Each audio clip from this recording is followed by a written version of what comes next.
Baik anak-anak, bertemu lagi dengan Ibu. Mari kita hari ini belajar materi kimia.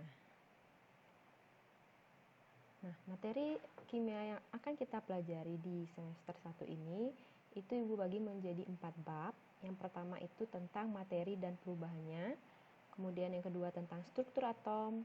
Lalu yang ketiga ada ikatan kimia, dan bab keempat ada asam, basa, garam. Nah, sebelum memulai materi ini, Ibu ingin mengajak kalian untuk berkenalan dulu dengan apa sih sebenarnya ilmu kimia tersebut. Nah, mungkin kalian agak asing ya, karena waktu SMP mungkin ada beberapa anak yang tidak diajarkan kimia, tapi namanya IPA. Nah, sebenarnya IPA itu di dalamnya sudah ada kimia, fisika, dan biologi. Nah, sekarang kalau kalian tahap SMK, itu ilmu kimia, fisika, dan biologinya dipecah sehingga kalian mengetahui perbedaan masing-masing dari ilmu tersebut. Nah, ilmu kimia itu asal katanya berasal dari bahasa Arab, anak-anak. Nah, itu atau disebut juga kimia. Nah, kimia ini berhubungan erat dengan yang namanya perubahan zat. Nanti kita akan pelajari lebih lanjut ya. Nah, pengertian dari ilmu kimia adalah ilmu yang mempelajari struktur dan sifat materi berupa zat, kemudian perubahan materi atau zat, dan energi yang menyertai perubahan tersebut. Nah, jadi ilmu kimia itu tidak hanya perubahannya saja atau dari luarnya saja kita melihat atau dari fisik gitu ya, tapi juga dari perubahan materi atau energi yang menyertai perubahan tersebut. Nah, untuk lebih lengkapnya kita bahas lagi ya. Jadi ini pengertian ilmu kimia tersebut. Nah, ini untuk kalian nih, siapa yang bisa menjawab? Apa sih manfaat belajar kimia? Nah, nanti Ibu minta kalian tulis jawabannya ya. Nanti ingat, siapa yang berani mengungkapkan pendapat, itu Ibu berikan kalian poin. Masih ingat kan cara-cara Ibu menilai? Jadi poin itu sangat penting. Jadi silakan kalian berpendapat, apa sih sebenarnya manfaat dari belajar kimia? Nah, kemudian yang kedua, apa peran ilmu kimia dalam kehidupan kita? Jadi sebenarnya kimia itu sangat-sangat erat dengan kehidupan kita sehari-hari. Nah, sekarang Ibu ingin bertanya kepada kalian, memang ilmu kimia itu berperan itu seperti apa di kehidupan kita? Silakan juga kalian tulis jawabannya, dan nanti Ibu catat siapa saja yang berani berpendapat. Nah, di dalam ilmu kimia itu ada juga yang namanya laboratorium kimia. Nah, laboratorium kimia itu ada 3 sifat atau 3 hal yang ada di dalamnya. Yang pertama ada praktikan. Praktikan itu apa? Praktikan itu adalah orang yang sedang melakukan praktikum ya. Jadi siswa atau misalnya ibu itu bisa dibilang dengan praktikan. Jadi subjeknya itu namanya praktikan. Kemudian kalau praktikum itu pasti ada alatnya ya, namanya alat di laboratorium. Kemudian selain ada alat, kita juga harus ada bahan kimianya. Jadi nggak mungkin kalau kita melaksanakan praktikum tidak ada bahan.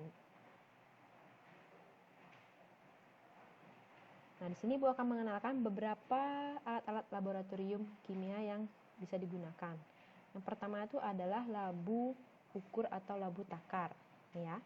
Labu ukur ini kegunaannya untuk mengukur volume cairan dengan teliti, untuk membuat larutan dengan volume tertentu dengan ketinggian teliti. Dan kemudian ada tabung reaksi dan rak tabung reaksi. Kegunaannya untuk mereaksikan zat dalam jumlah yang sedikit. Kemudian di sini ada penjepit tabung reaksi, yang pasti untuk menjepit tabungnya ya. Kemudian ada gelas kimia atau gelas beker. Nah, ini untuk menyiapkan larutan yang akan digunakan. Untuk mereaksikan larutan juga bisa, untuk melarutkan zat padat untuk menjadi cair juga bisa. Kemudian ada labu Erlenmeyer yang terkenal ya. Labu Erlenmeyer ini juga sebagai untuk menyimpan larutan atau mencampurkan larutan atau mereaksikan larutan. Kemudian ada gelas ukur, yang pasti namanya gelas ukur ya, untuk mengukur volume cairan. kemudian ada pipet gondok, bukan penyakit gondok ya, tapi pipetnya memang berbentuk seperti kembung itu, nah dibilang pipet gondok. Ini untuk mengambil larutan dengan volume yang sangat-sangat teliti, jadi tidak sembarangan kamu ngambil. Nah, itu bisa diukur dengan menggunakan pipet gondok. Nah, itu beberapa alat-alat yang ada di laboratorium kimia. Nah, selain alat, tadi juga ada bahan ya. Nah, di dalam bahan-bahan di laboratorium kimia itu kalian tidak boleh sembarangan memegang, mencium, apalagi menyicipi anak-anak ya. Jangan sampai kalian datang ke lab kimia terus kalian asal-asal nyolek-nyolek atau asal-asal nyicip-nyicipin gitu ya. Nah, itu sangat-sangat berbahaya. Jadi semua bahan-bahan di laboratorium itu memiliki tanda-tanda tertentu supaya kalian bisa membedakan, oh ini bahayanya seperti apa, bahayanya seperti apa. Nah, ini sudah ada beberapa Ibu contohkan ya. Jadi ada yang lambangnya, yang pertama ini mudah meledak atau eksplosif.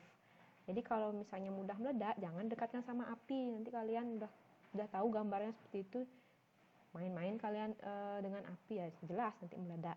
Nah, contoh bahan kimia yang mudah meledak itu adalah asetilena dan amonium nitrat. Kemudian ada gambarnya seperti huruf O yang kebakar. Nah, itu artinya dia mudah teroksidasi. Teroksidasi itu juga hampir sama seperti mudah terbakar. Jadi kalau kena udara dia cepat bisa kebakar gitu ya. Kalau kena udara panas, nah itu dia bisa teroksidasi namanya.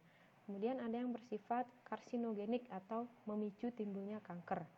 Nah, jadi banyak bahan kimia jangan kalian sembarangan mencicipi karena itu sangat berbahaya. Kemudian kalau yang gambar api saja itu artinya mudah terbakar juga atau flammable seperti etil ether, propana. Ini juga kalau kena api sedikit sudah langsung terbakar. Kemudian ada yang gambar tengkorak. Nah, ini pasti sering kalian lihat ya. Jadi kalau ada gambar tengkorak itu artinya dia beracun seperti merkuri, klorin, macam-macam ya, ada berupa gas, ada padatan, ada cair. Kemudian ada yang gambar tabung, terus ada gambar tangan, mencuci tangan gini ya. Nah, itu artinya dia korosif. Apa itu korosif? Jadi korosif itu kalau kalian menyentuh atau terkena sedikit saja cairan tersebut di tangan atau di badan kalian atau di kulit, itu bisa menyebabkan kalian ada dua efek ya. Bisa gatal-gatal, kemudian gatal-gatal tuh kalian garuk jadi luka. Bisa juga langsung tangan kalian itu hangus ya, kayak kejatuhan air panas gitu ya, gosong. Itu namanya korosif. Contohnya asam asetat, aluminium klorida. Kemudian yang terakhir ada tanda X, itu menyebabkan iritasi seperti amonia, belerang dioksida. Nah, iritasi itu macam-macam juga, bisa yang hampir sama kayak langsung kayak rada panas, kemudian langsung kulitnya itu kayak melepuh. Nah, itu menyebabkan iritasi. Jadi hati-hati ya anak-anak ya, jangan sembarangan memegang, kemudian mencicipi atau mencium bahan-bahan kimia yang ada di laboratorium kimia.